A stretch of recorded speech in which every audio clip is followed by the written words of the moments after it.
મિત્રો જૂના તો છે એને તો દેખાતો હોય છે, પણ નવા વ્યુઅર હોય તો મિત્રો આવા વિડીયો ગમતા હોય તો મારી ચેનલને લાઈક કરો, કોમેન્ટ કરો અને સબસ્ક્રાઈબ કરો. પ્લીઝ મિત્રો, નવા મિત્રો હોય સબસ્ક્રાઈબ કરીજો મિત્રો મારી ચેનલ. જય સિયારામ મિત્રો.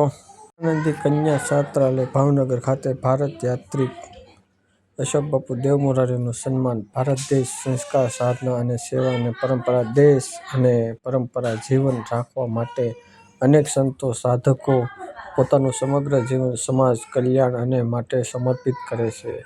એવા જ એક પ્રેરણા સ્ત્રોત મહાન વ્યક્તિ છે સાયકલ યાત્રી અશોક બાપુ દેવ મોરારી, જેઓ ભારત યાત્રા દ્વારા સંસ્કૃતિ, રાષ્ટ્રપ્રેમ અને આધ્યાત્મિક ચેતનાનો સંદેશ આપે છે. રામાનંદી કન્યા છાત્રાલય સંસ્કારનું પાવન ધામ છે. ભાવનગર સ્થિત રામાનંદી કન્યા છાત્રાલય માત્ર રહેઠાણ નથી, પરંતુ સંસ્કાર અને શિક્ષણ સાથે આધ્યાત્મિક વિકાસનું કેન્દ્ર છે. અહીં કન્યાઓ શિક્ષણ સાથે સંસ્કાર, ભક્તિ અને સેવા ભાવના પણ આપવામાં આવે છે.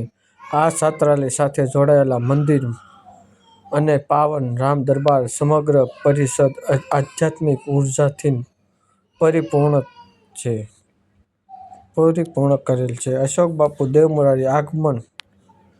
ભારત યાત્રા દરમિયાન સાયકલ દ્વારા વિવિધ તીર્થ સ્થાનો અને સંસ્કારોના ધામોમાં પહોંચતા અશોક બાપુ દેવ મોરારી ભાવનગર રામાનંદી કન્યા છાત્રાલયમાં પધાર્યા. બાપુના આગમનથી સમગ્ર પરિસરમાં ભક્તિ, આનંદ અને ગૌરવની લાગણી છવાઈ ગઈ. ભવ્ય સન્માન સમારોહ છાત્રાલય ટ્રસ્ટીઓ, સંતો, વિદ્યાર્થીઓ તથા ભક્તજનો અને અશોક બાપુનું હૃદયપૂર્વક સન્માન કર્યું.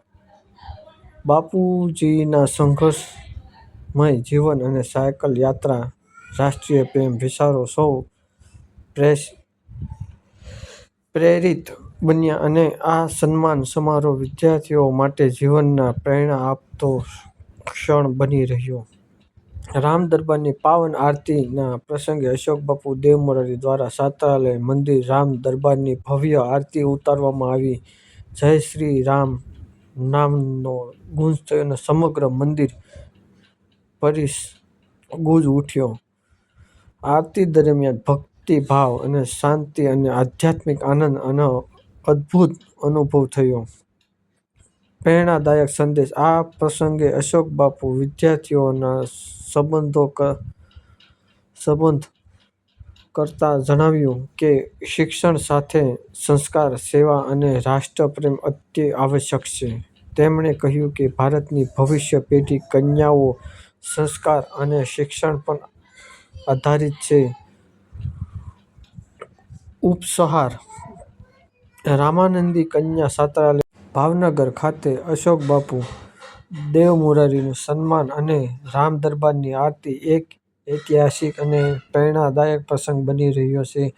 આ કાર્યક્રમથી વિદ્યાર્થીનીઓમાં ભક્તિ અને દેશપ્રેમ અને આત્મવિશ્વાસનો સંચાર થયો અને આવા પાવન પ્રસંગો સમાજ અને નવી દિશા અને ઉર્જા આપે છે.